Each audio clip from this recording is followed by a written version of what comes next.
Hi, everyone, and welcome along to the Ergonomically Speaking podcast, the podcast that aims to help you reduce and even eliminate work related discomfort. I'm your host, Neve Pentney of Boyne Ergonomics. Thank you so much for joining me today.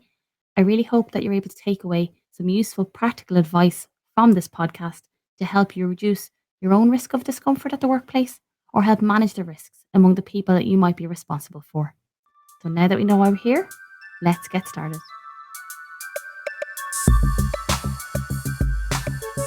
Hello, and welcome along to another episode of the Ergonomically Speaking podcast with myself, Neve Pentney of Boyne Ergonomics. In this episode, I am going to be talking you through what to look for when you're buying an office chair to make sure that you get a good one. There's so much information out there when you're looking for an office chair. In particular, if you're shopping online, it can be hard to tell a good chair from a dud. And unfortunately, sticking the name ergonomic on an office chair does not make it so. For the purposes of this episode, I'm going to stay away from specific makes, models, brands, that kind of thing. Instead, I'm going to outline what features I found in my experience constitute a good ergonomic office chair for use by the general healthy population. These will be the features that you should be looking for if you're buying a chair for yourself or for your staff to make sure that the chair provides an adequate amount of support and adjustability. On a side note, there are chairs available with specialist features that cater for a wide range of musculoskeletal and medical issues. If you yourself or an employee presents with a musculoskeletal or a medical issue, I do recommend getting an ergonomic assessment completed on the workstation to include a chair prior to purchasing any specialist equipment to make sure you're getting the right equipment to address the issues that you have or they have. Now, on to our general DSE office chairs. And while they can look quite similar, the range of adjustability and support can vary greatly. Particularly, I've found over the last few years, if you're looking online, a lot of chairs look the same, but they don't all have the same features. And why do we need our office chair or our DSE chair to be adjustable and supportive? Why do we care? To put it very simply, one size does not fit all. We vary in stature.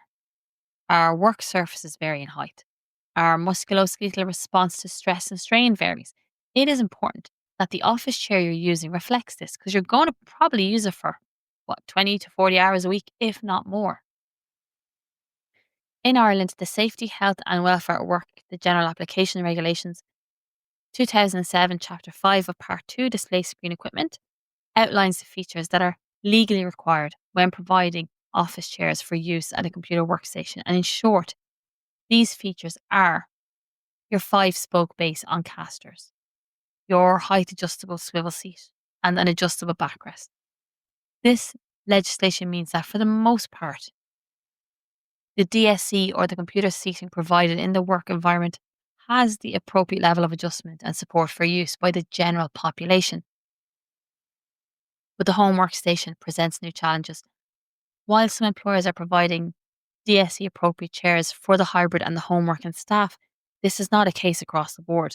And while I have observed an improvement in the seating being used at home, I'm also seeing a lot of home workers were getting their choice of the chairs that they bought themselves. People who thought they were getting a good office chair when in fact it wasn't as supportive as they thought, it wasn't as adjustable as they thought, and the functionality didn't last as long as they thought.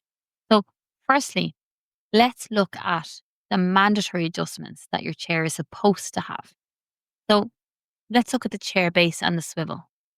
The base of any office chair should be your 5-point base, your star base on casters. And it is important, particularly for home, that your casters are appropriate for the floor in your area. And by casters, I mean the little tiny wheels.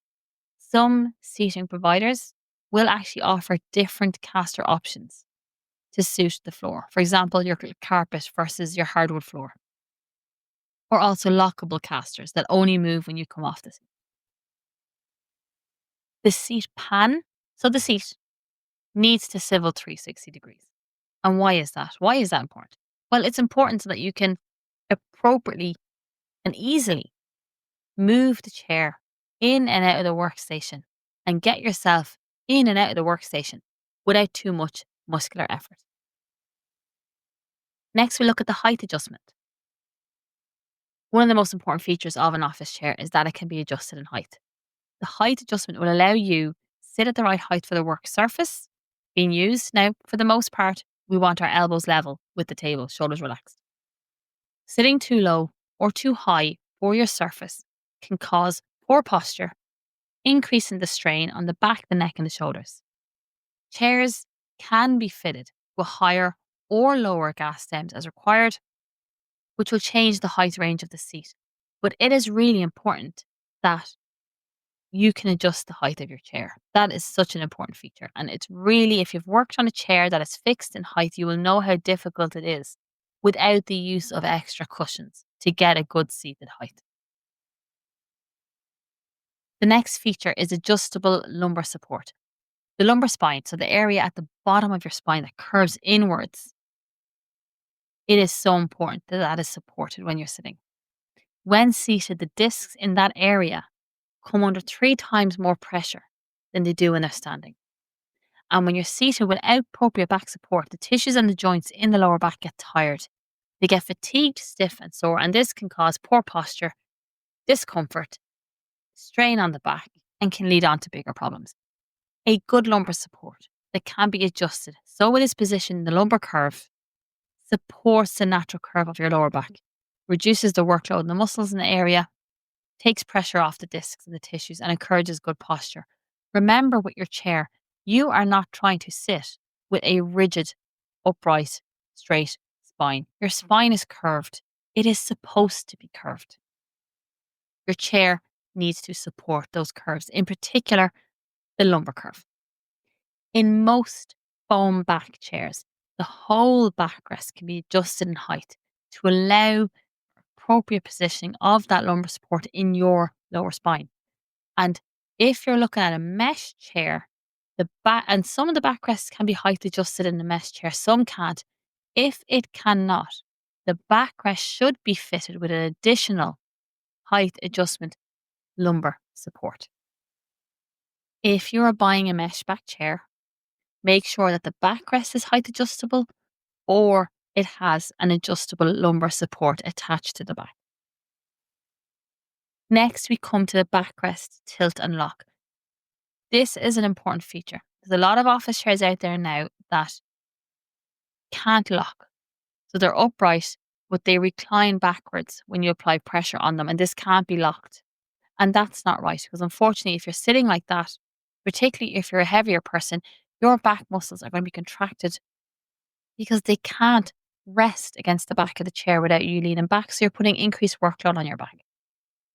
Having a backrest that you can change the angle of and lock it at different angles allows the backrest to be positioned in the most comfortable upright position for you when you are typing. The backrest tilt, when it's unlocked and reclined during non-typing tasks, can reduce pressure on the discs and muscles by allowing the backrest to take the weight of the upper body. But essentially, if your chair does not support your back in your typing position and cannot be adjusted to do so, it is not the right chair for you. Your backrest should be adjustable in tilt, and you should be able to lock that adjustment in different positions to support your typing position or your virtual meeting position or your reading position. Those are the basic features, like those are the absolute bare minimum features that I am looking for when I'm looking at chairs online. If it doesn't meet those criteria, I would not consider it because it's going to be very difficult or potluck to get it into a good position for you. We'll move on now to look at the additional features that I think are really, really useful. A lot of office chairs come with these additional features that are not required by the legislation, but actually just increase the support you get in the chair and the adjustability of the chair. And the first one, very important for somebody like me who's vertically challenged, is your adjustable seat depth.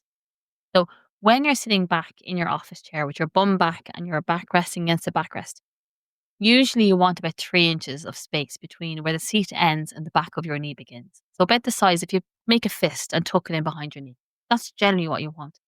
And this is important to make sure that enough of you is on the chair, you're adequately supported in the seat, but you're not negatively impacting the circulation in the lower limbs. If the seat is too deep, well, then you're more likely to get kind of funny little fatiguey feelings in the legs, an impact on the circulation, and you're more likely to perch on the edge of the seat with your back unsupported.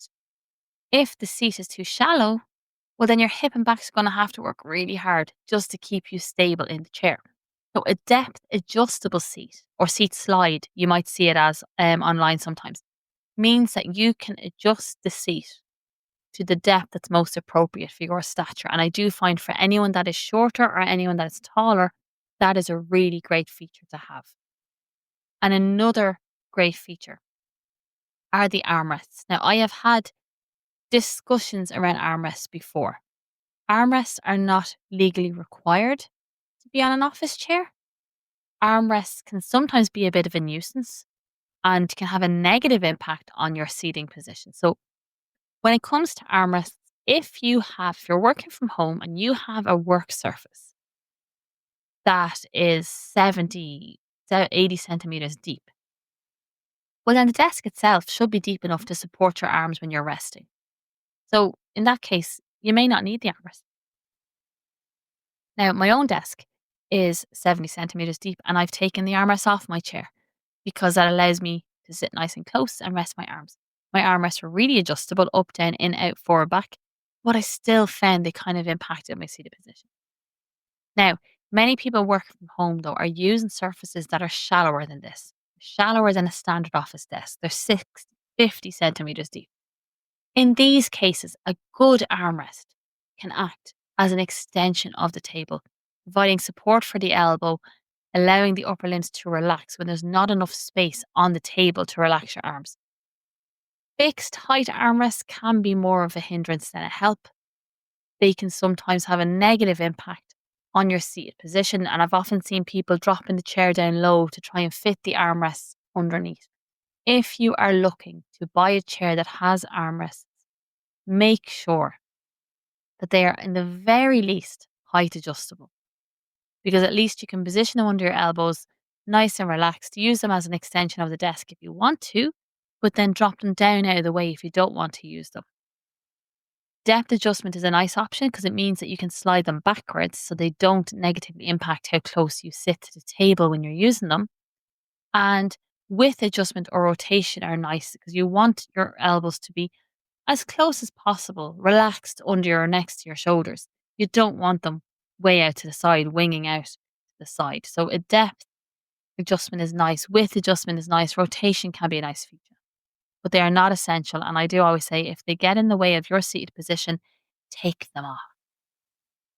That is it. That is my very, very simple guide to what you're looking for in a chair when you're buying it, particularly if you're buying it online. In the ideal world, we'd all have a nice office chair shop down the road from us that we could go and try out loads of chairs and find the one that fits us best. But unfortunately, most of us nowadays are buying them online. And as I said, I have seen people with the buyer's regret purchasing chairs that they thought were right for them, but they just are missing some very, very key features. That's a short guide to what to look for if you're buying a good office chair. A supportive and adjustable office chair will allow you to sit at the appropriate height and position for your workstation, reducing the risk of musculoskeletal discomfort and injury. And if you can, though, I would recommend testing a chair, even if you want to try some that your friends have. You know, sometimes that can be really useful. If your friends have a chair that they like, maybe you can arrange to try theirs before you buy them. But if not, keep a note of these features to look out for when you're shopping online. As always, the show notes and blog post can be found in the show notes. The link to the blog post on this episode, my social media handles, my email, all that stuff's in the show notes if you want to reach out. As always, I love taking suggestions for episodes, topics that you want covered. So please reach out to me if there's anything like that you would like me to cover. And until next time, everybody, stay well.